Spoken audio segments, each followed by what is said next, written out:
भूमिका। अनादिकाल से ही मानव परम शांति, सुख व अमृत की खोज में लगा हुआ है। वह अपने सामर्थ्य के अनुसार प्रयत्न करता आ रहा है, लेकिन उसकी यह चाहत कभी पूर्ण नहीं हो पा रही है।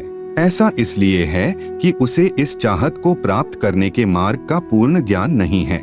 सभी प्राणी चाहते हैं कि कोई कार्य न करना पड़े, खाने को स्वादिष्ट भोजन मिले, पहनने को सुंदर वस्त्र मिले, रहने को आलीशान भवन हो, घूमने के लिए सुंदर पार्क हो, मनोरंजन करने के लिए मधुर मधुर संगीत हो, नाचे गाए, खेले कूदें, मौज मस्ती मनाए और कभी बीमार न हो, कभी बूढ़े न हो और कभी मृत्यु न होवे आदि आदि। परंतु जिस संसार में हम रह रहे हैं, यहाँ न तो ऐसा कहीं पर नजर आता है और न ही ऐसा संभव है, क्योंकि यह लोक नाशवान है। इस लोक की हर वस्तु भी नाशवान है और इस लोक का राजा ब्रह्मकाल है, जो 1,00,000 मानव सूक्ष्म शरीर खाता है। उसने सब प्राणियों को कर्म भ्रम व पाप पुण्य रूपी जाल में उलझाकर 3 लोक के पिंजरे में कैद किए हुए है। कबीर साहेब कहते हैं कि कबीर 3 लोक पिंजरा भया, पाप पुण्य 2 जाल, सभी जीव भोजन भये, एक खाने वाला काल, गरीब एक पापी एक पुनी आया, एक है सूम दलेल रे, बिना भजन कोई काम नहीं आवे, सब है जम की जेल रे। कर्म भ्रम कर्म बराबर सिद्धांत, जैसा करोगे वैसा प्राप्त करोगे यानी भरोगे। भ्रम बराबर संशय युक्त ज्ञान जो वेदों तथा गीता में काल ब्रह्म ने प्रदान किया है। उदाहरणार्थ फॉर एग्जाम्पल, गीता अध्याय 15 श्लोक 1 से 4 में तथा अध्याय 4 श्लोक 31, 32, 34, अध्याय 7 श्लोक 18 में गीता ज्ञान दाता ब्रह्म ने कहा है कि यह संसार रूपी वृक्ष है। इसकी जड़ें यानी रूट्स ऊपर हैं तथा तीनों गुण रूपी शाखाएं नीचे हैं। जो इस संसार रूपी वृक्ष के विषय में पूर्ण जानकारी बताए वह पूर्ण संत अर्थात तत्वदर्शी संत है। जैसे तना कौन प्रभु है, डार कौन तथा तीनों शाखाएं कौन प्रभु है। यहाँ विचार काल में अर्थात जो गीता ज्ञान में तुझे बता रहा हूँ, मुझे इस संसार की रचना का ज्ञान नहीं है, क्योंकि मुझे इसके आदि यानी प्रारंभ का तथा अंत यानी अंतिम सिरे का ज्ञान नहीं है। इसलिए किसी तत्वदर्शी संत की खोज कर उस तत्वदर्शी संत के बताए भक्ति मार्ग यानी वे ऑफ वर्शिप अनुसार साधना करके उस परम पद व परमेश्वर की खोज करनी चाहिए, जहाँ जाने के पश्चात साधक पुनः लौटकर संसार में नहीं आता, अर्थात पूर्ण मोक्ष प्राप्त करता है। जिस पूर्ण परमात्मा से इस संसार रूपी वृक्ष का विस्तार हुआ है, अर्थात जिस परमेश्वर ने इस सृष्टि की रचना की है, उसी की पूजा करनी चाहिए। मैं यानी गीता ज्ञानदाता भी उसी परमेश्वर की शरण में हूँ। गीता अध्याय 3 श्लोक 31-32 में कहा है, गीता में जो ज्ञान दिया है यह मेरा मत यानी विचार है। भले ही यह पूर्ण नहीं है, फिर भी अन्य साधनाएं जो शास्त्र विधि रहित है उनसे श्रेष्ठ है। जो मेरे मत अनुसार साधना नहीं करता वह व्यर्थ प्रयत्न कर रहा है। पूर्ण परमात्मा की साधना से मिलने वाले लाभ की तुलना में गीता अध्याय 7 श्लोक 18 में गीता ज्ञान दाता ने अपनी साधना से मिलने वाले लाभ को भी अनुत्तम बताया है। इस प्रकार काल ब्रह्म द्वारा बताया ज्ञान धर्म युक्त है। वह नहीं चाहता कि कोई प्राणी इस पिंजरे रूपी कैद से बाहर निकल जाए। वह यह भी नहीं चाहता कि जीव आत्मा को अपने निज घर सतलोक का पता चले, इसलिए वह अपनी त्रिगुणी माया से हर जीव को भ्रमित किए हुए है। फिर मानव को ये उपरोक्त चाहत कहाँ से उत्पन्न हुई है? यहाँ ऐसा कुछ भी नहीं है। यहाँ हम सबने मरना है, सब दुखी व अशांत हैं। जिस स्थिति को हम यहाँ प्राप्त करना चाहते हैं, ऐसी स्थिति में हम अपने निज घर सतलोक में रहते थे। काल ब्रह्म के लोक में स्व इच्छा से आकर फंस गए और अपने निज घर का रास्ता भूल गए। कबीर साहेब कहते हैं कि इच्छा रूपी खेलन आया, ताते सुख सागर नहीं पाया। इस काल ब्रह्म के लोक में शांति व सुख का नामो निशान भी नहीं है। त्रिगुणी माया से उत्पन्न काम, क्रोध, लोभ, मोह, अहंकार, राग, द्वेष, हर्ष, शोक, लाभ, हानि, मान, बड़ाई रूपी अवगुण हर जीव को परेशान किए हुए हैं। यहाँ एक जीव दूसरे जीव को मार कर खा जाता है, शोषण करता है, इज्जत लूट लेता है, धन लूट लेता है, शांति छीन लेता है। यहाँ पर चारों तरफ आग लगी है। यदि आप शांति से रहना चाहोगे तो दूसरे आपको नहीं रहने देंगे। आपके न चाहते हुए भी चोर चोरी कर ले जाता है, डाकू डाका डाल ले जाता है, दुर्घटना घट जाती है, किसान की फसल खराब हो जाती है, व्यापारी का व्यापार ठप हो जाता है, राजा का राज छीन लिया जाता है, स्वस्थ शरीर में बीमारी लग जाती है, अर्थात यहाँ पर कोई भी वस्तु सुरक्षित नहीं। राजाओं के राज, इज्जतदार की इज्जत, धनवान का धन, ताकतवर की ताकत और यहाँ तक कि हम सभी के शरीर भी अचानक छीन लिए जाते हैं। माता पिता के सामने जवान बेटा बेटी मर जाते हैं, दूध पीते बच्चों को रोते बिलखते छोड़कर मात पिता मर जाते हैं, जवान बहनें विधवा हो जाती हैं और पहाड़ से दुखों को भोगने को मजबूर होते हैं। विचार करें कि क्या यह स्थान रहने के लायक है, लेकिन हम मजबूरी वश यहाँ रह रहे हैं क्योंकि इस काल के पिंजरे से बाहर निकलने का कोई रास्ता नजर नहीं आता और हमें दूसरों को दुखी करने की व दुख सहने की आदत सी बन गई।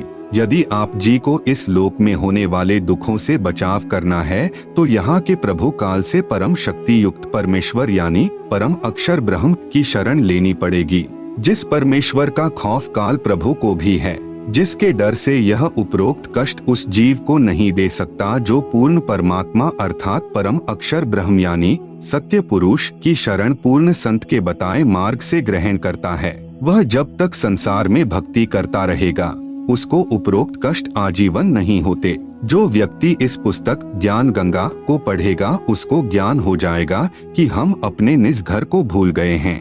वह परम शांति व सुख यहाँ न होकर निज घर सतलोक में है, जहाँ पर न जन्म है, न मृत्यु है, न बुढ़ापा, न दुख, न कोई लड़ाई झगड़ा है, न कोई बीमारी है, न पैसे का कोई लेन देन है, न मनोरंजन के साधन खरीदना है। वहाँ पर सब परमात्मा द्वारा निशुल्क व अखंड है।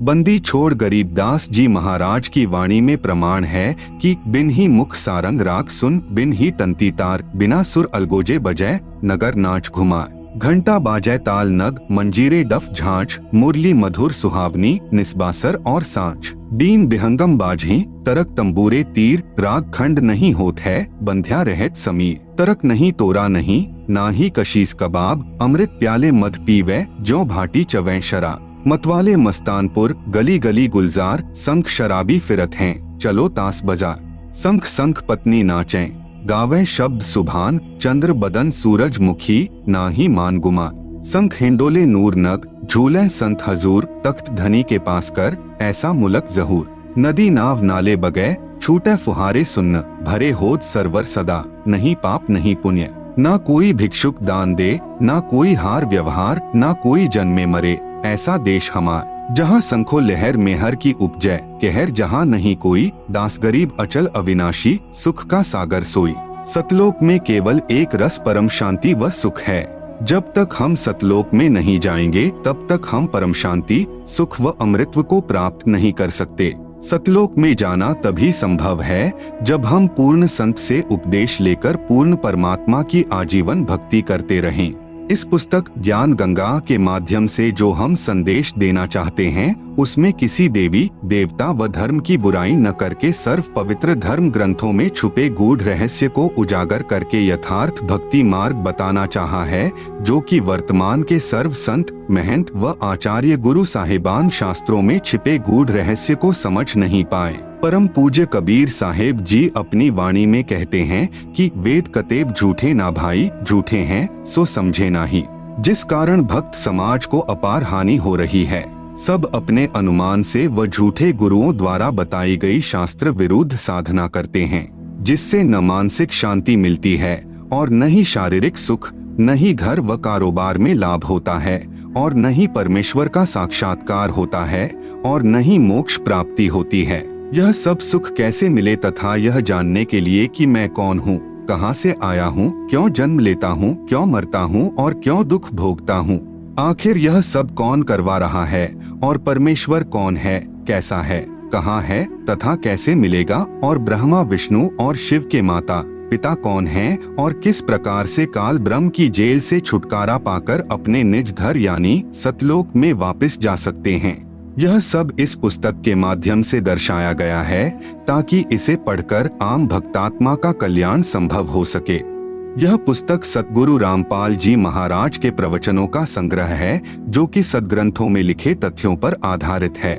हमें पूर्ण विश्वास है कि जो पाठक जन रुचि व निष्पक्ष भाव से पढ़कर अनुसरण करेगा उसका कल्याण संभव है।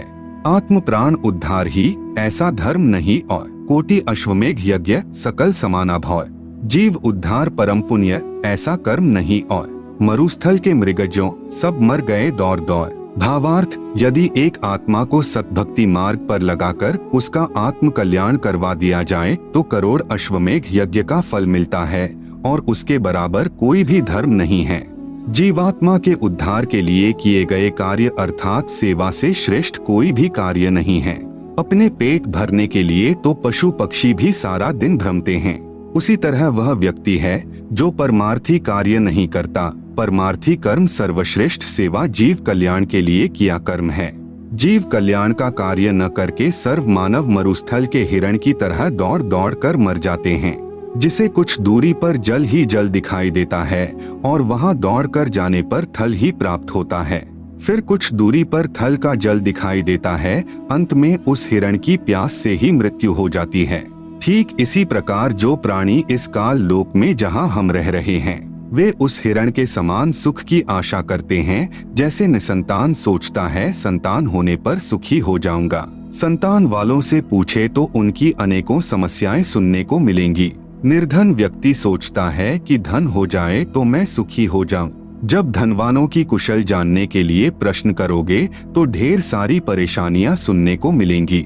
कोई राज्य प्राप्ति से सुख मानता है, यह उसकी महाभूल है। राजा यानी मंत्री, मुख्यमंत्री, प्रधानमंत्री, राष्ट्रपति को स्वप्न में भी सुख नहीं होता। जैसे 4-5 सदस्यों के परिवार का मुखिया अपने परिवार के प्रबंध में कितना परेशान रहता है।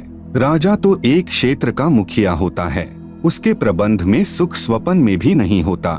राजा लोग शराब पीकर कुछ गम भुलाते हैं, माया इकट्ठा करने के लिए जनता से कर यानी टैक्स लेते हैं। फिर अगले जन्मों में जो राजा सत्य भक्ति नहीं करते, पशु योनियों को प्राप्त होकर प्रत्येक व्यक्ति से वसूले कर यानी टैक्स को उनके पशु बनकर लौटाते हैं।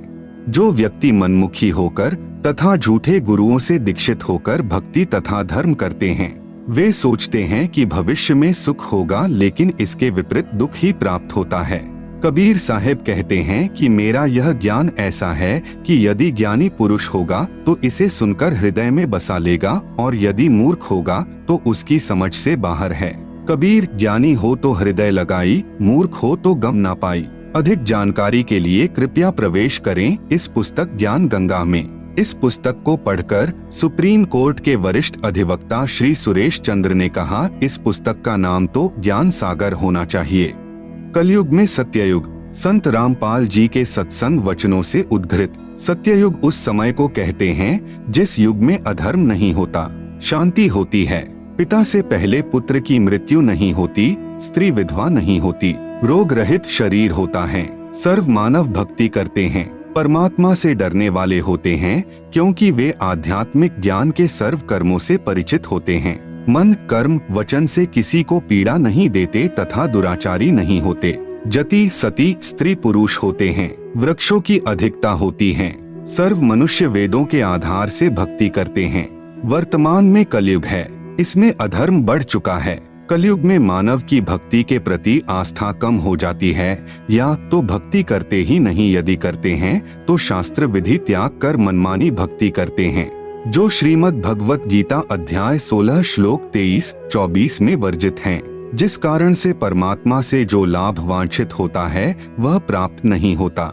इसलिए अधिकतर मनुष्य नास्तिक हो जाते हैं। धनी बनने के लिए रिश्वत, चोरी, डाके डालने को माध्यम बनाते हैं, परंतु यह विधि धन लाभ की न होने के कारण परमात्मा के दोषी हो जाते हैं तथा प्राकृतिक कष्टों को झेलते हैं। परमेश्वर के विधान को मानव भूल जाता है कि किस्मत से अधिक प्राप्त नहीं हो सकता। यदि अन्य अवैध विधि से धन प्राप्त कर लिया तो वह रहेगा नहीं। जैसे एक व्यक्ति अपने पुत्र को सुखी देखने के लिए अवैध विधि से धन प्राप्ति करता था, कुछ दिनों पश्चात उसके पुत्र के दोनों गुर्दे खराब हो गए। जैसे तैसे करके गुर्दे बदलवाए 3 लाख रुपए खर्च हुआ। जो धन अवैध विधि से जोड़ा था वह सर्व खर्च हो गया तथा कुछ रुपए कर्जा भी हो गया। फिर लड़के का विवाह किया। 6 महीने के पश्चात बस दुर्घटना में इकलौता पुत्र मृत्यु को प्राप्त हुआ। अब न तो पुत्र रहा और न ही अवैध विधि से अर्जित किया गया धन। शेष क्या रहा? अवैध विधि से धन संग्रह करने में किए हुए पाप जो अभी शेष हैं, उनको भोगने के लिए जिससे पैसे ऐंठे थे उनका पशु यानी गधा, बैल, गाय बनकर पूरे करेगा। परंतु परम अक्षर ब्रह्म की शास्त्रानुकूल साधना करने वाले भक्त की किस्मत को परमेश्वर बदल देता है, क्योंकि परमेश्वर के गुणों में लिखा है कि परमात्मा निर्धन को धनवान बना देता है। सत्ययुग में कोई भी प्राणी मांस, तंबाकू, मदिरा सेवन नहीं करता, क्योंकि वे इनसे होने वाले पापों से परिचित होते हैं। मांस खाना पाप है। एक समय एक संत अपने शिष्य के साथ कहीं जा रहा था। वहाँ पर एक मछियारा तालाब से मछलियाँ पकड़ रहा था। मछलियाँ जल से बाहर तड़फ तड़फ कर प्राण त्याग रही थी। शिष्य ने पूछा, हे गुरुदेव, इस अपराधी प्राणी को क्या दंड मिलेगा? गुरुजी ने कहा, बेटा समय आने पर बताऊंगा। 4-5 वर्ष के पश्चात दोनों गुरु शिष्य कहीं जाने के लिए जंगल से गुजर रहे थे। वहाँ पर एक हाथी का बच्चा चिल्ला रहा था।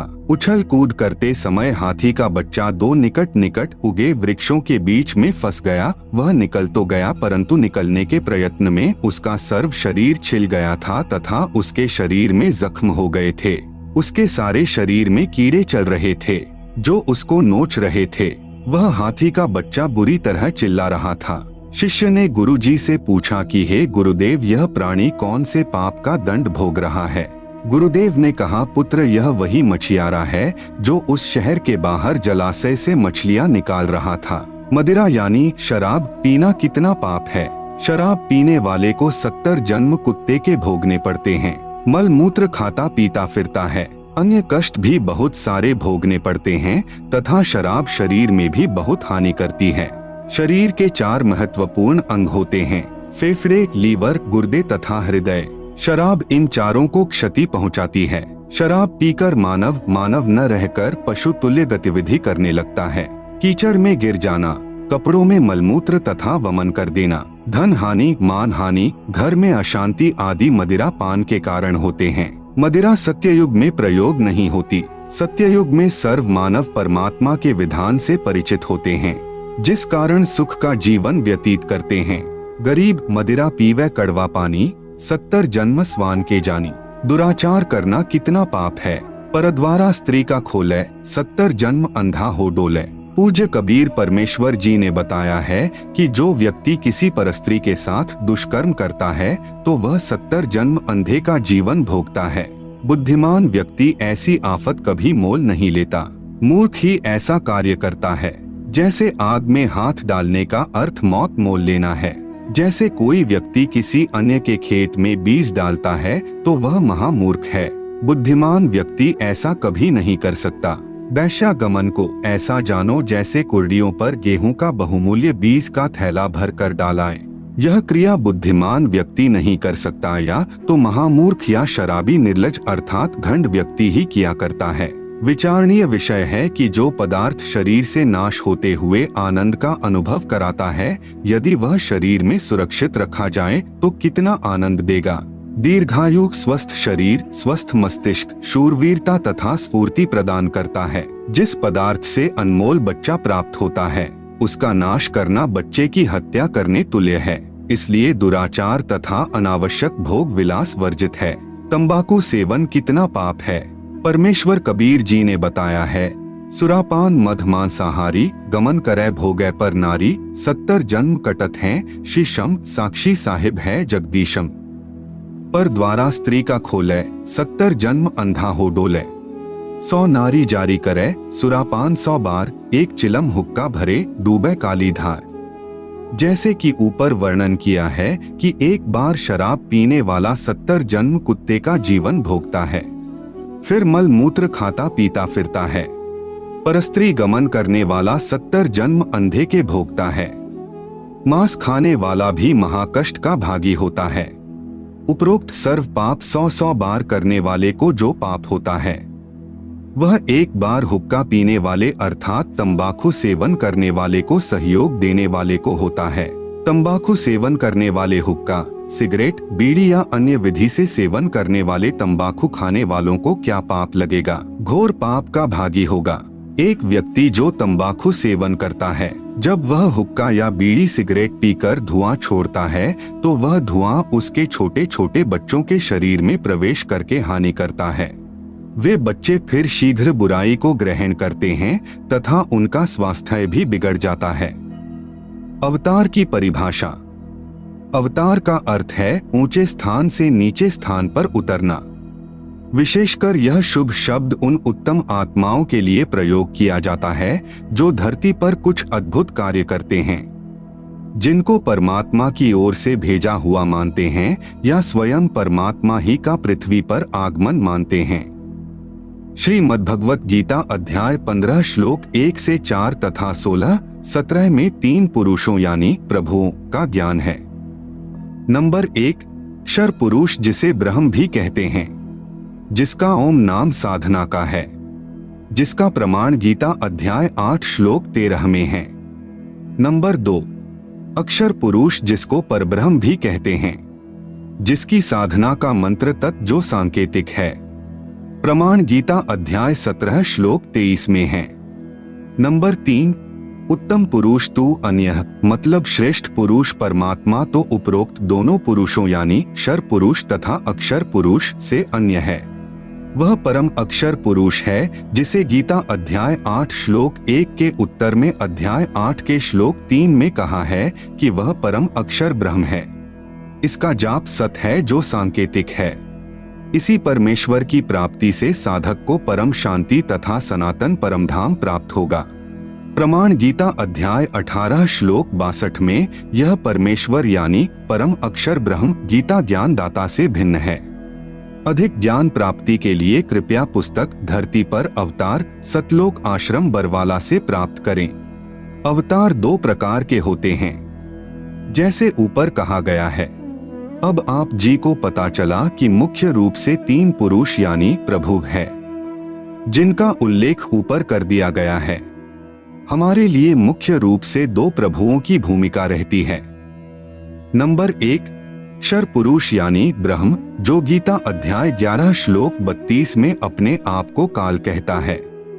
नंबर 2, परम अक्षर पुरुष यानी परम अक्षर ब्रह्म जिसके विषय में गीता अध्याय 8 श्लोक 3 तथा 8, 9, 10 में तथा गीता अध्याय 18 श्लोक 62 अध्याय 15 श्लोक 1 से 4 तथा 17 में कहा है। ब्रह्म यानी काल के अवतारों की जानकारी। गीता अध्याय 4 का श्लोक 7, यदा यदा हि धर्मस्य ग्लानिर्भवति भारत अभ्युत्थानमधर्मस्य तदात्मानं सृजाम्यहम्। यदा यदा हि धर्मस्य ग्लानिः भवति भारत अभ्युत्थानम् अधर्मस्य तदा आत्मानं सृजामि अहम्। अनुवाद भारत यानी हे भारत, यदा यदा यानी जब जब, धर्मस्य यानी धर्म की, ग्लानियः यानी हानि और अधर्मस्य यानी अधर्म की, अभ्युत्थानम यानी वृद्धि, भवति यानी होती है, तदा यानी तब तब, ही यानी ही, अहम यानी मैं, आत्मानम यानी अपना अंश, अवतार, सृजामि यानी रचता हूँ अर्थात उत्पन्न करता हूँ। जैसे श्रीमद्भगवत गीता अध्याय 4 श्लोक 7 में गीता ज्ञान दाता ने कहा है कि जब जब धर्म में घृणा उत्पन्न होती है, धर्म की हानि होती है तथा अधर्म की वृद्धि होती है तो मैं काल यानी ब्रह्म यानी क्षर पुरुष अपने अंश अवतार सृजन करता हूँ अर्थात उत्पन्न करता हूँ। जैसे श्री रामचंद्र जी तथा श्री कृष्ण चंद्र जी को काल ब्रह्म ने ही पृथ्वी पर उत्पन्न किया था, जो स्वयं श्री विष्णु जी ही माने जाते हैं। इनके अतिरिक्त 8 अवतार और कहे गए हैं, जो श्री विष्णु जी स्वयं नहीं आते अपितु अपने लोक से अपने कृपा पात्र पवित्र आत्मा को भेजते हैं। वे भी अवतार कहलाते हैं। कहीं कहीं पर 25 अवतारों का भी उल्लेख पुराणों में आता है। काल ब्रह्म यानी क्षर पुरुष के भेजे हुए अवतार पृथ्वी पर बढ़े अधर्म का नाश कत्लेआम अर्थात संहार करके करते हैं। उदाहरण के रूप में श्री रामचंद्र जी तथा श्री कृष्णचंद्र जी, श्री परशुराम जी तथा श्री निहकलंक जी, जो अभी आना शेष है, जो कलयुग के अंत में आएगा। ये सर्व अवतार घोर संहार करके ही अधर्म का नाश करते हैं, अधर्मियों को मारकर शांति स्थापित करने की चेष्टा करते हैं, परंतु शांति की अपेक्षा अशांति ही बढ़ती है। जैसे श्री रामचंद्र जी ने रावण को मारने के लिए युद्ध किया। युद्ध में करोड़ों पुरुष मारे गए, जिनमें धर्मी तथा अधर्मी दोनों ही मारे गए। फिर उनकी पत्नियां तथा छोटे बड़े बच्चे शेष रहे, उनका जीवन नरक बन गया। विधवाओं को अन्य व्यक्तियों ने अपनी हवस का शिकार बनाया। निर्वाह की समस्या उत्पन्न हुई, आदि आदि अनेकों अशांति के कारण खड़े हो गए। यही विधि श्री कृष्ण जी ने अपनाई थी, यही विधि श्री परशुराम जी ने अपनाई थी।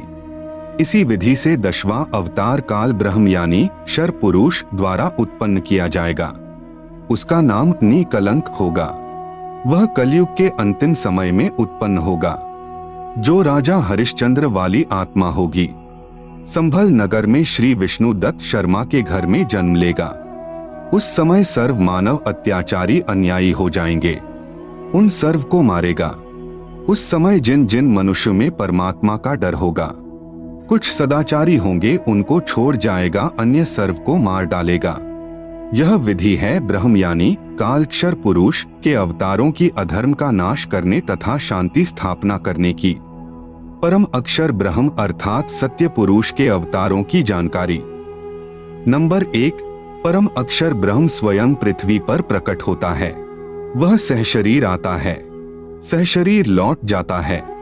यह लीला वह परमेश्वर 2 प्रकार से करता है। नंबर 1, प्रत्येक युग में शिशु रूप में किसी सरोवर में कमल के फूल पर वन में प्रकट होता है। वहां से निसंतान दंपति उसे उठा ले जाते हैं। फिर लीला करता हुआ बड़ा होता है तथा आध्यात्मिक ज्ञान प्रचार करके अधर्म का नाश करता है। सरोवर के जल में कमल के फूल पर अवतरित होने के कारण परमेश्वर नारायण कहलाता है। नार यानी जल, आयन यानी आने वाला, अर्थात जल पर निवास करने वाला नारायण कहलाता है। नंबर 2, जब चाहे साधु संत जिंदा के रूप में अपने सत्यलोक से पृथ्वी पर आ जाते हैं तथा अच्छी आत्माओं को ज्ञान देते हैं। फिर वे पुण्यात्माएं भी ज्ञान प्रचार करके अधर्म का नाश करते हैं। वे भी परमेश्वर के भेजे हुए अवतार होते हैं। कलयुग में ज्येष्ठ शुदी पूर्णमासी संवत 1455 सन 1398 को कबीर परमेश्वर सत्यलोक से चलकर आए तथा काशी शहर के लहरतारा नामक सरोवर में कमल के फूल पर शिशु रूप में विराजमान हुए। वहां से नीरू तथा नीमा जो जुलाहा यानी धानक दंपति थे, उन्हें उठा लाए। शिशु रूपधारी परमेश्वर कबीरदेव यानी कबीर परमेश्वर ने 25 दिन तक कुछ भी आहार नहीं किया। नीरू तथा नीमा उसी जन्म में ब्राह्मण थे, श्री शिव जी के पुजारी थे। मुसलमानों द्वारा बलपूर्वक मुसलमान बनाए जाने के कारण जुलाहे का कार्य करके निर्वाह करते थे। बच्चे की नाजुक हालत देखकर नीमा ने अपने इष्ट शिव जी को याद किया। शिव जी साधु वेश में वहां आए तथा बालक रूप में विराजमान कबीर परमेश्वर को देखा। बालक रूप में कबीर साहेब जी ने कहा, है शिव जी, इन्हें कहो एक कुंवारी गाय लाएं, वह आपके आशीर्वाद से दूध देगी। ऐसा ही किया गया। कबीर परमेश्वर के आदेशानुसार भगवान शिव जी ने कुंवारी गाय की कमर पर थपकी लगाई।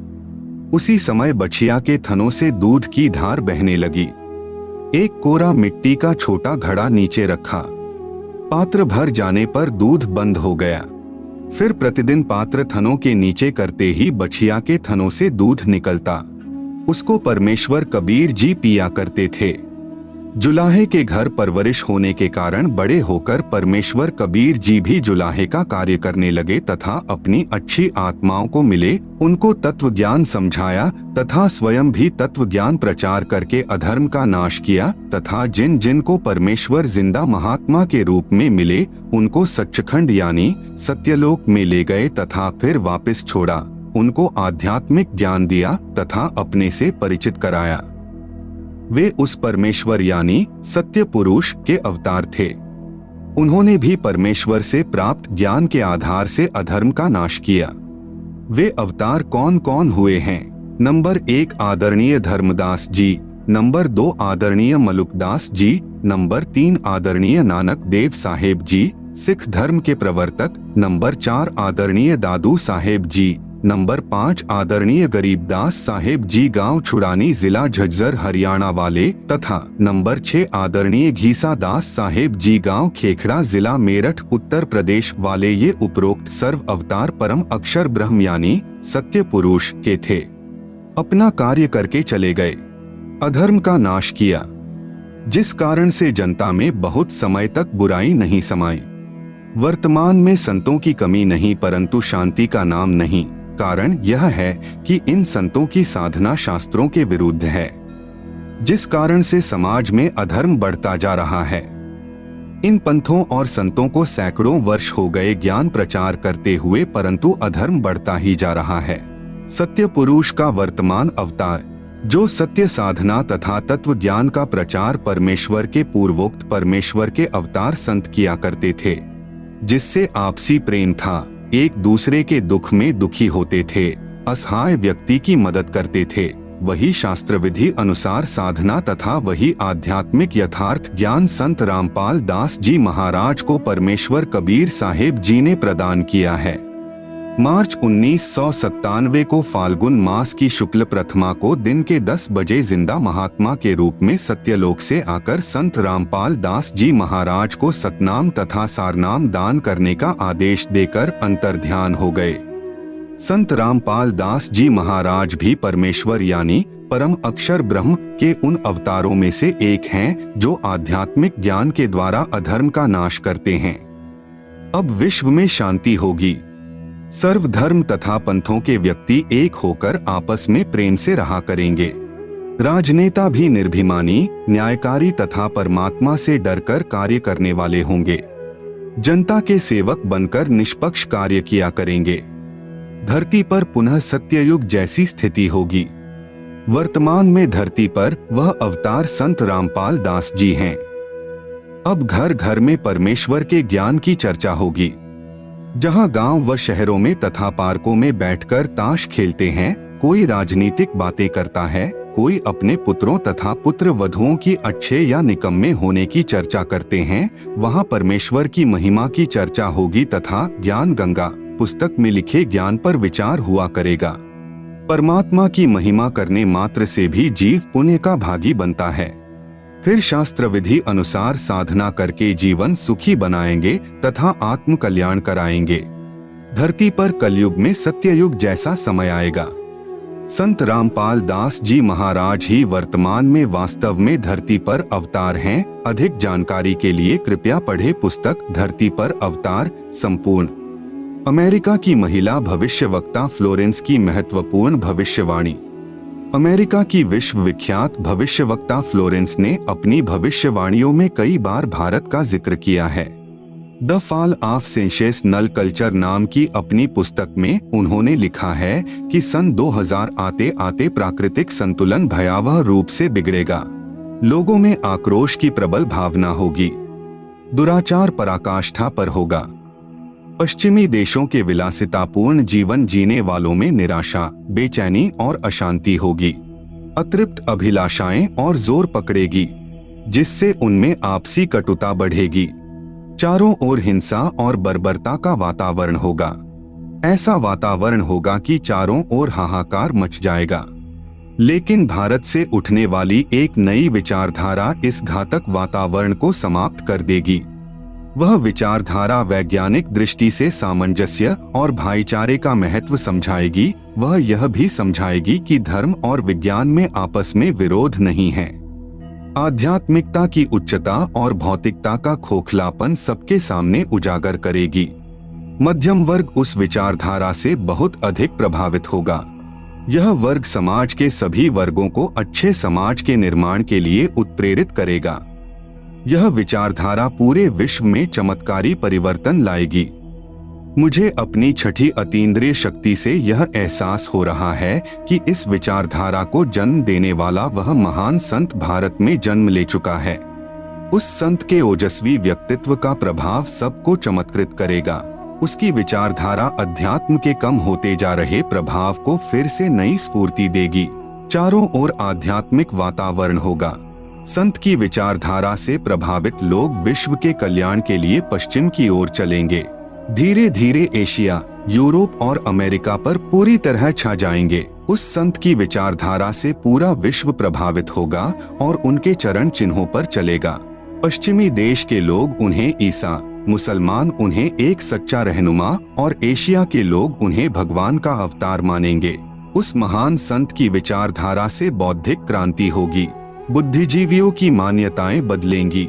उनमें ईश्वर के प्रति श्रद्धा और विश्वास की कोंपलें फूटेंगी। फ्लोरेंस के अनुसार वह संत भारत में जन्म ले चुके हैं। वह इस संत से काफी प्रभावित थी। अपनी एक दूसरी पुस्तक golden light of new era में भी उन्होंने लिखा है, जब मैं ध्यान लगाती हूँ तो अक्सर एक संत को देखती हूँ। गौर वर्ण का है, सफेद बाल हैं, उसके मुख पर न दाढ़ी है न मूछ है। उस संत के ललाट पर गजब का तेज होता है। उनके ललाट पर आकाश से एक नक्षत्र के प्रकाश की किरणें निरंतर बरसती रहती हैं। मैं देखती हूँ कि वह संत अपनी कल्याणकारी विचारधारा तथा अपने सच्चरित्र प्रबल अनुयायियों की शक्ति से संपूर्ण विश्व में नए ज्ञान का प्रकाश फैला रहे हैं। वह संत अपनी शक्ति निरंतर बढ़ा रहे हैं। उनमें इतनी शक्ति है कि वह प्राकृतिक परिवर्तन भी कर सकते हैं। वह अपना कार्य वैज्ञानिक ढंग से करेंगे। उनकी कृपा और प्रयत्नों से मानवीय सभ्यता में नई जागृति आएगी। विश्व के समस्त जन समूह में नई चेतना का संचार होगा।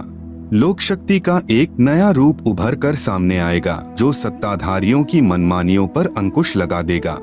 मनोचिकित्सक तथा सम्मोहन कला के विश्व प्रसिद्ध ज्ञाता डॉक्टर मोरे बर्सटीन की फ्लोरेंस से अच्छी दोस्ती थी। एक बार फ्लोरेंस ने उनसे भी कहा था, डॉक्टर, वह समय बड़ी तेजी से नजदीक आ रहा है जब सत्ता लोलुप राजनेताओं की अपेक्षा आप जैसे समाज सेवकों की बातें समाज अधिक ध्यान से सुनेगा। 21वीं सदी के आते आते एक नई विचारधारा पूरे विश्व को प्रभावित करेगी। हर राष्ट्र में सच्चरित्र धार्मिक लोगों का संगठन लोगों के दिमाग में बैठी गलत मान्यताओं को बदल देगा। यह विचारधारा भारत से प्रस्फुटित होंगी, वहीं से पूरे विश्व में फैलेगी। मैं उस पवित्र स्थान पर एक प्रचंड तपस्वी को देख रही हूँ, जिसका तेज बड़ी तेजी से फैल रहा है। मनुष्य में सोए देवत्व को जगाने तथा धरती का स्वर्ग जैसा बनाने के लिए वह संत दिन रात प्रयत्न कर रहे हैं। एक पत्रकार ने 1964 में फ्लोरेंस से पूछा था कि क्या वह दुनिया का भविष्य बता सकती है। फ्लोरेंस ने इसके जवाब में कहा था, 1970 की शुरुआत व्यापक उथल पुथल के साथ होगी। 1979-80 के बाद ऐसे भूकंप आएंगे कि न्यूजर्सी का कुछ हिस्सा तथा यूरोप का और एशिया के कई देशों के स्थान भूकंप से विदीर्ण हो जाएंगे। कुछ जलमग्न भी हो जाएंगे। तृतीय विश्व युद्ध का आतंक सबके दिमाग में बैठ जाएगा और वे इस युद्ध की तैयारी करेंगे, लेकिन भारतीय राजनेता अपने प्रभाव और बुद्धि से तीसरे विश्व युद्ध को टालने में सफल हो जाएंगे। तीसरे विश्व युद्ध के शुरू होने तक भारत के शासन की बागडोर आध्यात्मिक प्रवृत्ति के लोगों के हाथ में होगी, इसलिए उनके प्रभाव से विश्व युद्ध टलेगा। वे शासक एक महान संत के ओजस्वी तथा क्रांतिकारी विचारधारा से प्रभावित होंगे। वे उस संत के प्रति उसी तरह समर्पित होंगे जैसे वाशिंगटन स्वतंत्रता एवं मानवता के प्रति समर्पित थे। अमेरिका के शहर न्यूजर्सी की रहने वाली फ्लोरेंस सचमुच एक विलक्षण महिला थी। एक बार नेबेल नाम के व्यक्ति ने टीवी कार्यक्रम के दौरान उनसे बोला, आप भारत में जन्म ले चुके संत के बारे में तो अक्सर बताती रहती हैं, मैं अपने बारे में कुछ जानना चाहता हूँ, बताइए। फ्लोरेंस ने उसके दाहिने हाथ को थाम लिया और बोली, आप बहुत जल्द किसी दूसरे राज्य से प्रसारण करेंगे। नेबेल एक प्रसारण सेवा के कर्मचारी थे। फ्लोरेंस की इस बात पर वह हंसने लगे। कुछ क्षण बाद बोले, आपने मुझसे यह अच्छा मजाक किया। यदि हमारी कंपनी के अधिकारी इस कार्यक्रम को देख रहे होंगे तो मैं दूसरे राज्य में जाऊं या नहीं, फिलहाल अपनी कंपनी से तुरंत निकाल दिया जाऊंगा। कुछ ही मिनटों के बाद टीवी के कंट्रोल रूम का फोन घनघना उठा। फोन नेबेल के लिए था। उनकी कंपनी के जनरल मैनेजर उनसे बात करना चाहते थे। नेबेल ने जब फोन उठाया तो उन्होंने कहा, हमने न्यूयॉर्क से प्रसारण करने का काम शुरू करने का निर्णय लिया है, वहां तुम्हें ही भेजा जाएगा। अभी यह बात गुप्त रखना, इसकी घोषणा कल की जाएगी। मैं टीवी पर फ्लोरेंस के साथ तुम्हारी बातचीत देख रहा था। फ्लोरेंस ने तुम्हारे विषय में जो बताया है वह पूरी तरह सच है। आश्चर्य है कि उन्हें यह बात कैसे मालूम हो गई। नेबेल फ्लोरेंस का चेहरा देखता रह गया। कुछ पत्रकारों ने उनसे एक बार पूछा था कि वह भविष्य को कैसे देख लेती हैं तथा गायब व्यक्ति या वस्तुओं का पता कैसे लगा लेती हैं, तो फ्लोरेंस ने बताया, मुझे स्वयं नहीं मालूम कि ऐसा कैसे संभव हो जाता है। मैं भविष्य के विषय में एक बहुत महत्वपूर्ण बात बता रही हूँ। 20वीं शताब्दी के अंत में भारतवर्ष से एक प्रकाश निकलेगा। यह प्रकाश पूरी दुनिया को उन दैवी शक्तियों के विषय में जानकारी देगा जो अब तक हम सभी के लिए रहस्यमय बनी हुई हैं। देवी शक्तियों की जानकारी जो संत रामपाल दास जी महाराज द्वारा बताई गई हैं। कृपया पढ़ें इसी पुस्तक के पृष्ठ 22 पर। सृष्टि रचना, एक दिव्य महापुरुष द्वारा यह प्रकाश पूरे विश्व में फैलेगा। वह सभी को सतमार्ग पर चलने की प्रेरणा देगा। समस्त दुनिया में एक नई सोच की ज्योति फैलेगी। जब मैं ध्यानावस्था में होती हूँ तो अक्सर यह दिव्य महापुरुष मुझे दिखाई देते हैं। फ्लोरेंस ने बार बार इस संत या दिव्य महापुरुष का जिक्र किया है। साथ ही यह भी बताया है कि उत्तरी भारतवर्ष के एक पवित्र स्थान पर वह मौजूद हैं। सज्जनों, उपरोक्त भविष्यवाणी तथा वर्तमान वाणी है जो परम संत रामपाल महाराज जी पर खरी उतरती है तथा इसी का समर्थन अन्य भविष्यवाणियां भी करती है जो आगे लिखी हैं। भाई बाले वाली जन्म साखी में प्रमाण। एक महापुरुष के विषय में भाई बाले वाली जन्म साखी में प्रहलाद भक्त की भविष्यवाणी। भाई बाले वाली जन्म साखी में लिखा गया विवरण स्पष्ट करता है कि संत रामपाल दास जी महाराज ही वह अवतार है जिन्हें परमेश्वर कबीर जी तथा संत नानक जी के पश्चात पंजाब की धरती पर अवतरित होना था। संत रामपाल दास जी महाराज 8 सितंबर सन 1951 को गांव धनाना, जिला सोनीपत, हरियाणा प्रांत, उस समय पंजाब प्रांत, भारत की पवित्र धरती पर श्री नंदराम जाट के घर जाट वर्ण में श्रीमती इंदिरा देवी की कोख से जन्मे। इस विषय में जन्म साखी भाई बाले वाली हिंदी वाली में जिसके प्रकाशक हैं भाई जवाहर सिंह कृपाल सिंह एंड कंपनी, पुस्तका वाले, बाजार माई सेवा, अमृतसर, पंजाब तथा पंजाबी वाली के प्रकाशक है भाई जवाहर सिंह कृपाल सिंह, पुस्तका वाले, गली 8 बाग रामानंद, अमृतसर, पंजाब। इसमें लिखा अमर लेख इस प्रकार है। एक समय भाई बाला तथा मर्दाना को साथ लेकर सतगुरु नानक देव जी भक्त प्रहलाद जी के लोक में गए जो पृथ्वी से कई लाख कोस दूर अंतरिक्ष में है। प्रहलाद ने कहा कि हे नानक जी, आपको परमात्मा ने दिव्य दृष्टि दी तथा कलयुग में बड़ा भक्त बनाया है। आपका कलयुग में बहुत प्रताप होगा। यहाँ पर प्रहलाद के लोक में पहले कबीर जी आए थे या आज आप आए हो, एक और आएगा जो आप दोनों जैसा ही महापुरुष होगा। इन तीनों के अतिरिक्त यहाँ मेरे लोक में कोई नहीं आ सकता। भक्त बहुत हो चुके हैं, आगे भी होंगे, परंतु यहाँ मेरे लोक में वही पहुँच सकता है जो इन जैसी महिमा वाला होगा और कोई नहीं। इसलिए इन तीनों के अतिरिक्त यहाँ कोई नहीं आ सकता।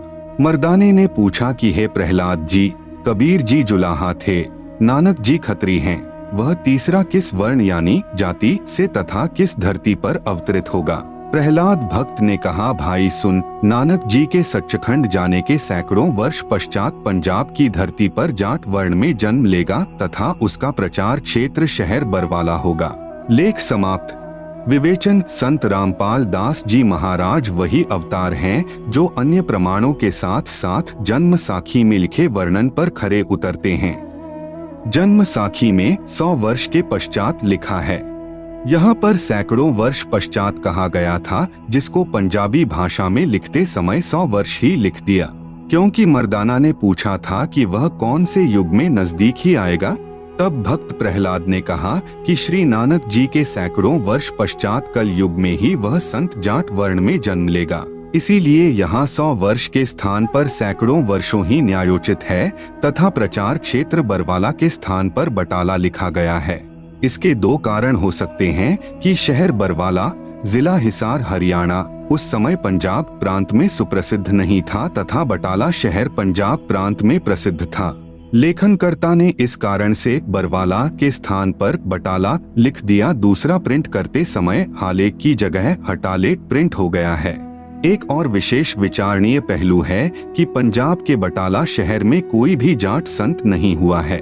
जो इन महापुरुषों यानी परमेश्वर कबीर देव जी व श्री नानक देव जी के समान महिमावान तथा इनके समान ज्ञानवान हुआ हो।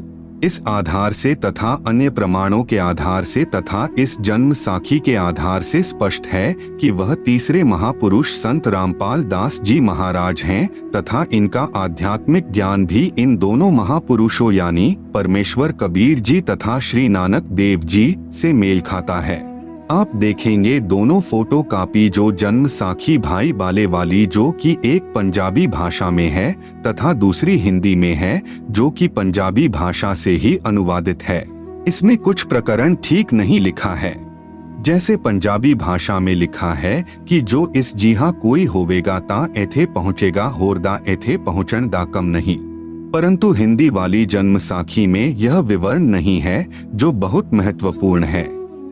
इससे सिद्ध है कि लिखते समय कुछ प्रकरण बदल जाता है। फिर भी ढेर सारे प्रमाण जो इस पुस्तक में अन्य महापुरुषों के द्वारा संत रामपाल दास जी के विषय में कहे हैं वे भी इसी को प्रमाणित करते हैं।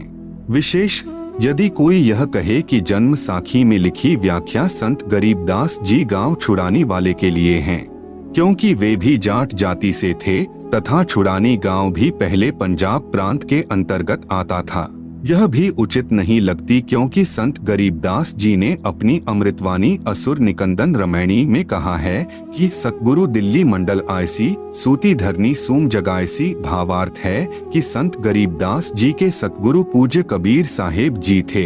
पुराना रोहतक जिला यानी सोनीपत, रोहतक तथा झज्जर को मिलाकर एक जिला रोहतक था, दिल्ली मंडल में लगता था। यह किसी राजा के अधीन नहीं था, अंग्रेजों के शासन काल में दिल्ली के अधीन था। संत गरीबदास जी ने स्पष्ट किया है कि सतगुरु यानी परमेश्वर कबीर जी दिल्ली मंडल में आएंगे, भक्तिहीन प्राणियों को जगाएंगे, सत्य भक्ति कराएंगे। ध्यान रहे कबीर सागर में काल के दूतों ने मिलावट करके सत्य को न जानकर अपनी अटकलबाजी से असत्य प्रमाण दिए हैं। उसका नाश करने के लिए परमेश्वर कबीर जी ने अपने अंश अवतार संत गरीबदास जी द्वारा यथार्थ ज्ञान प्रचार करवाया है, जो संत गरीबदास जी की अमृतवाणी रूप में है। इसी बात की पुष्टि कबीर सागर के संपादक कबीर पंथी श्री युगलानंद बिहारी जी की उस टिप्पणी से होती है जो उन्होंने अनुराग सागर तथा ज्ञान सागर की भूमिका में की है। कहा है कि कबीर पंथियों ने ही कबीर पंथ के ग्रंथों का नाश कर रखा है, अपने अपने मते अनुसार फेर बदल करके अपने मत को जोड़ा है। मेरे पास अनुराग सागर तथा ज्ञान सागर की कई प्रतियां रखी हैं, जिनमें से एक दूसरे से मेल नहीं खा रही हैं। संत रामपाल दास जी महाराज का जन्म श्री नंदराम जाट के घर 8 सितंबर 1951 को गांव धनाना जिला सोनीपत यानी उस समय जिला रोहतक में हुआ था, जो वर्तमान हरियाणा तथा पंजाब प्रांत मिलकर उस समय एक ही पंजाब प्रांत था। परमेश्वर कबीर जी ने भी कहा था कि जिस समय कलयुग 5500 वर्ष बीत चुका होगा, मैं गरीबदास वाले 12वें पंथ में आगे स्वयं आऊंगा। संत गरीबदास जी द्वारा मेरी यानी कबीर परमेश्वर की महिमा की वाणी प्रकट होगी तथा गरीबदास वाले 12वें पंथ तक के साधक मुझे आधार बनाकर वाणी को समझने की कोशिश करेंगे, परंतु वाणी को न समझकर सतनाम तथा सारनाम से वंचित रहने के कारण असंख्य जन्म तक सत्यलोक प्राप्ति नहीं कर सकते। उसी 12वें पंथ यानी गरीबदास जी वाले पंथ में मैं यानी परमेश्वर कबीर जी ही स्वयं चलकर आऊंगा। तब संत गरीबदास जी द्वारा प्रकट की गई वाणी को मैं यानी कबीर परमेश्वर प्रकट होकर समझाऊंगा। इससे सिद्ध हुआ कि जन्म साखी में जिस जाट संत के विषय में कहा है, निर्विवाद रूप से वह संत रामपाल दास जी महाराज जी ही हैं। फिर भी हम संत गरीबदास जी का विशेष आदर करते हैं, क्योंकि उन्होंने परमेश्वर कबीर जी का अमर संदेश सुनाया है। यदि कोई भ्रम उत्पन्न करे कि 10 गुरु साहिबानों में से भी किसी की ओर संकेत हो सकता है, इसके लिए स्मरण रहे कि 10 सिख गुरु साहिबानों में से कोई भी जाट वर्ण से नहीं थे। दूसरे सिख गुरु श्री अंगद देव जी खत्री थे, तीसरे गुरु जी श्री अमरदास जी भी खत्री थे, चौथे गुरु जी श्री रामदास जी खत्री थे तथा 5वें गुरु जी श्री अर्जुन देव जी से लेकर 10वें तथा अंतिम श्री गुरु गोविंद सिंह जी तक श्री गुरु रामदास जी की संतान अर्थात खत्री थे। फिर भी हम सभी सिख गुरु साहिबानों का विशेष आदर करते हैं। संत रामपाल दास जी महाराज कहते हैं, जीव हमारी जाति है, मानव धर्म हमारा। हिंदू मुस्लिम सिख ईसाई धर्म नहीं कोई न्यारा। परमेश्वर कबीर जी ने कहा है, जाति ना पूछो संत की, पूछ लीजिए ज्ञान। मोल करो तलवार का, पड़ी रहें दो म्यान। कृपया प्रमाण के लिए देखें फोटो कॉपी जन्म साखी पंजाबी गुरुमुखी पंजाबी भाषा वाली तथा हिंदी वाली दोनों में आप जी सहज में समझ सकते हो कि वास्तविकता क्या है। जन्म साखियों के प्रकाशक हैं भाई जवाहर सिंह कृपाल सिंह, अमृतसर पंजाब। कृपया देखें फोटो कॉपी जन्म साखी भाई बाले वाली पंजाबी भाषा वाली के पृष्ठ 272 की। कृपया देखें फोटो कॉपी जन्म साखी भाई बाले वाली के पृष्ठ 273 की। कृपया देखें फोटो कॉपी जन्म साखी भाई बाले वाली हिंदी वाली के पृष्ठ 305 की। प्रश्न, एक संस्कृत के विद्वान शास्त्री ने कहा कि आपके गुरु संत रामपाल दास जी महाराज संस्कृत नहीं पढ़े हैं। आप कहते हो कि उन्होंने श्रीमद्भगवत गीता का यथार्थ अनुवाद करके भक्तों को बताते हैं। यह कभी नहीं हो सकता। उत्तर, संत रामपाल दास जी महाराज के भक्त ने उत्तर दिया, शास्त्री जी उसी को परमेश्वर का अवतार कहते हैं, जो भाषा का ज्ञान न होते हुए यथार्थ अनुवाद कर दें, क्योंकि परमेश्वर सर्वज्ञ है। उन्हीं गुणों से युक्त उसका भेजा हुआ अवतार होता है। वह अवतार संत रामपाल दास जी महाराज जी हैं। आप तो केवल वेदों और गीता के अनुवाद से अचंभित हैं। संत रामपाल दास जी महाराज ने तो बाइबल तथा कुरान को यथार्थ रूप में बताया है, जिसे ईसाई धर्म के वर्तमान के फादर व पादरी तथा मुसलमान धर्म के मुल्ला व काजी भी नहीं समझ सके। आप सुन रहे हैं जगत गुरु तत्वदर्शी संत रामपाल जी महाराज द्वारा लिखित पुस्तक ज्ञान गंगा का पेज नंबर 1। भक्ति मर्यादा। जीव हमारी जाति है, मानव धर्म हमारा। हिंदू मुस्लिम सिख ईसाई धर्म नहीं कोई न्यारा। प्रिय भक्तजनों, आज से लगभग 5000 वर्ष पहले कोई भी धर्म या अन्य संप्रदाय नहीं था। न हिंदू, न मुस्लिम, न सिख और न ईसाई थे। केवल मानव धर्म था। सभी का एक ही मानव धर्म था और है। लेकिन जैसे जैसे कलयुग का प्रभाव बढ़ता गया, वैसे वैसे हमारे में मतभेद होता गया। कारण सिर्फ यही रहा कि धार्मिक कुल गुरुओं द्वारा शास्त्रों में लिखी हुई सच्चाई को दबा दिया गया। कारण चाहे स्वार्थ हो या ऊपरी दिखावा, जिसके परिणाम स्वरूप आज एक मानव धर्म के 4 धर्म और अन्य अनेक संप्रदाय बन चुकी हैं, जिसके कारण आपस में मतभेद होना स्वाभाविक ही है। सभी का प्रभु भगवान राम, अल्लाह, रब, गॉड, खुदा, परमेश्वर एक ही है। ये भाषा भिन्न पर्यायवाची शब्द हैं। सभी मानते हैं कि सबका मालिक एक है, लेकिन फिर भी ये अलग अलग धर्म संप्रदाय क्यों? यह बात बिल्कुल ठीक है कि सबका मालिक रब, खुदा, अल्लाह, गॉड, राम, परमेश्वर एक ही है, जिसका वास्तविक नाम कबीर है और वह अपने सतलोक, सतधाम, सच्चखंड में मानव सदृश स्वरूप में आकार में रहता है। लेकिन अब हिंदू तो कहते हैं कि हमारा राम बड़ा है, मुस्लिम कहते हैं कि हमारा अल्लाह बड़ा है, ईसाई कहते हैं कि हमारा ईसा मसीह बड़ा और सिख कहते हैं कि हमारे गुरु नानक साहेब जी बड़े हैं। ऐसे कहते हैं जैसे 4 नादान बच्चे कहते हैं कि यह मेरा पापा, दूसरा कहेगा यह मेरा पापा है, तेरा नहीं है, तीसरा कहेगा यह तो मेरा पिताजी है जो सबसे बड़ा है, और फिर चौथा कहेगा कि अरे नहीं नादानो, यह मेरा डैडी है, तुम्हारा नहीं है, जबकि उन चारों का पिता वही एक ही है।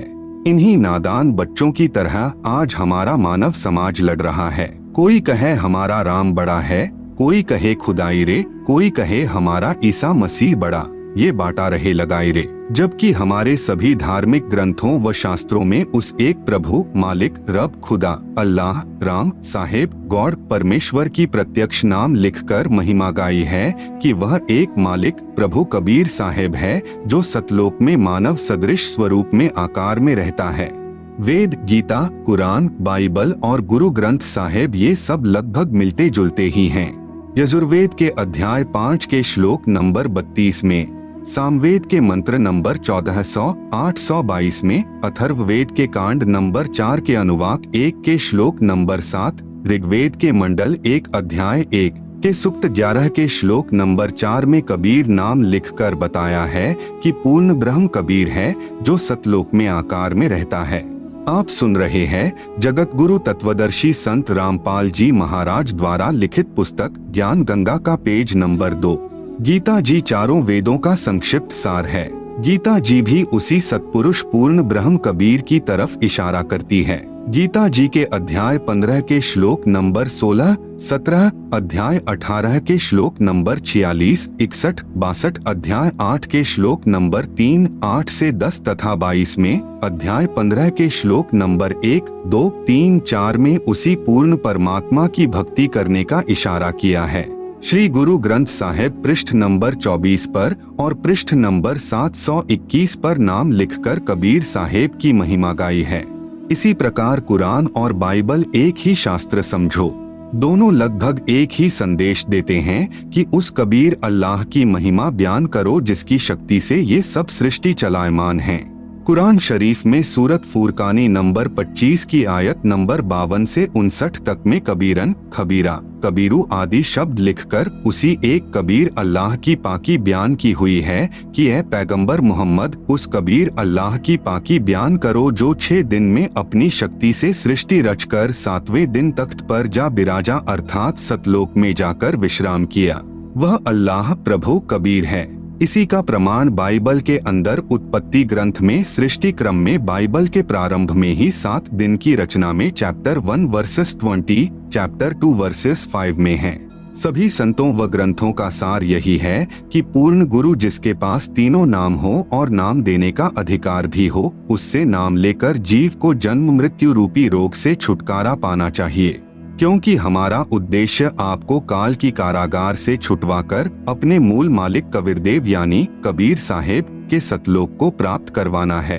कबीरदेव ने अपनी वाणी में कहा है कि एक जीव को काल साधना से हटाकर पूर्ण गुरु के पास लाकर सत उपदेश दिलाने का पुण्य इतना होता है कि जितना करोड़ गाय बकरे आदि प्राणियों को कसाई से छुटवाने का होता है। क्योंकि यह अबोध मानव शरीरधारी प्राणी गलत गुरुओं द्वारा बताई गई शास्त्र विरुद्ध साधना से काल के जाल में फंसा रहकर न जाने कितने दुखदायी 84 लाख योनियों के कष्ट को झेलता रहता है। जब यह जीवात्मा कबीरदेव यानी कबीर साहेब की शरण में पूरे गुरु के माध्यम से आ जाती है, नाम से जुड़ जाती है, तो फिर इसका जन्म तथा मृत्यु का कष्ट सदा के लिए समाप्त हो जाता है और सतलोक में वास्तविक परम शांति को प्राप्त करता है। अब प्रश्न आता है कि आजकल गुरु ज्यादा से ज्यादा शिष्य बनाकर अपनी योग्यता का प्रमाण दिखाते हैं, अर्थात हर कोई 4 कथा सीख लेता है और कहता है कि मैं भी नाम दे देता हूँ और भोली आत्माओं को काल के जाल में डाल देता है। चूंकि शास्त्रों के विरुद्ध नाम उपदेश देने वाले और जपने वाले सभी निश्चित ही नरक के अधिकारी होंगे और उनको नरक में उल्टा लटकाया जाएगा। यह कथन शास्त्र यानी गीता, वेद व सर्व ग्रंथ